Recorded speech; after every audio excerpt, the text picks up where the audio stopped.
Well, we're joined with Tom here. Tom, thoughts on today's game? Where to begin on that? I'm glad I stayed to the end. I really. Oh, didn't I come out to set up?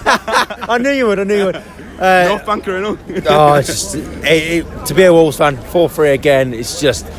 Today was one of them days. Both teams defended really badly. I thought really sloppy at the back. Both keepers put off some absolute storming saves, and both sides kept going. And you always thought, is there another goal in this game? Every time there was an attack going forward for both sides.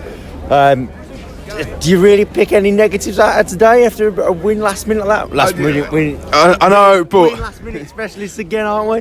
2-0 half time. I think we're coasting here. Leicester were poor. Within 6 minutes of the second half, it's 2-2. Is that poor game management from Nuno? You sit there and you just think, what was said at half time? We just seemed to switch off and they just kept coming on to us. But after 20 minutes, I turned to the guy next to me and said, could you imagine us being 2-0 down away from home and be on the back foot trying to keep the ball out the back of the net? I just can't see that happening. But we kept going.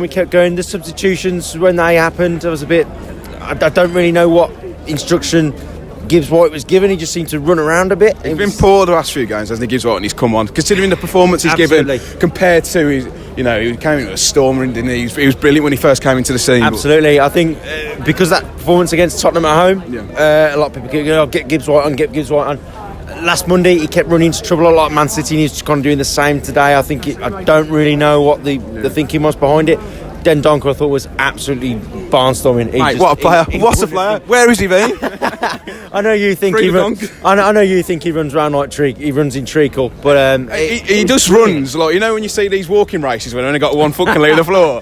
That's what he runs. I think it's deceiving. He's a bit like me because he's so tall and he's got long legs. It doesn't take that many strides, but he covers a lot of ground, and I thought he did really well getting forward as well and tracking back. And Ruben Neves is back to his best, isn't he? Oh, superb! Them passes today, as soon as it leaves his foot, you just know the hang time it's got.